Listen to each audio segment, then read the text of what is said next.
പിന്നെ ഞാൻ നീ എന്തിനാ എന്നെ തല്ലിയത്? മനു, നീ തോമസ് ഏട്ടന്റെ ഭാര്യയുടെ കുളിസീൻ കാണാൻ വേണ്ടിയാണ് എന്റെ വീടിന്റെ സ്റ്റെപ്പ് വെറുതെ കേറി ഇറങ്ങി നടന്നെന്ന് അയാൾ പറഞ്ഞപ്പോ എന്റെ പിടി വിട്ടുപോയി. തോമസ് ഏട്ടൻ പൊട്ടൻ, അയാൾക്ക് തോന്നിയതാ. ശരിയെന്നാ, നിന്റെ അമ്മ വിളിച്ച് പറഞ്ഞായിരുന്നു നീയാണിപ്പോ വീട് ക്ലീൻ ആക്കണേന്ന്. ഞാനത് കാര്യം നോക്കിയില്ല. പക്ഷെ മിനിഞ്ഞാന്ന് നീ ഹാർപ്പിക്ക് വെച്ച് എന്റെ വീട് ക്ലീൻ ആക്കാൻ നോക്കി. ജൂട്സാ, ഇല്ലാത്ത കാര്യമൊന്നും പറയല്ലേട്ടാ. പക്ഷെ എന്റെ പൊന്നോ, നീയാണൊരു ബന്ധുല്ലാത്ത കാര്യം പറഞ്ഞ എന്റെ ചെവി തിന്നത്. എനിക്ക് പേടിയായിട്ട് ഞാൻ പട്ടിനെ അയച്ചു വിട്ടു വീടിന്റെ അകത്ത്. അപ്പളാ നീ ഇറങ്ങിപ്പോയത്. എന്ത് സീനാടാ? എന്താടാ നിനക്ക് എന്നോട് വലിയ ദേഷ്യം ഉണ്ടാ? അതേ സ്നേഹം കൊണ്ടാ ഞാൻ പറയണം. Afghanistan, Pakistan, China, Myanmar, Thailand ഇവിടെ നിന്നൊക്കെയാണ് ഏറ്റവും കൂടുതൽ മെത്ത് ഇന്ത്യയിലോട്ട് ഇമ്പോർട്ട് ചെയ്യണത്.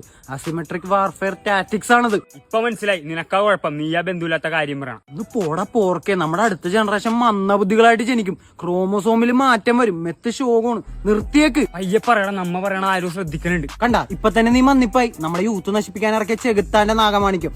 അതാണ് മെത്ത്. 10 പേരടിച്ച ഒരുത്തന്റെ കിളി പോവും. അങ്ങനെ അത് ഡിസൈൻ ചെയ്തേക്കണം.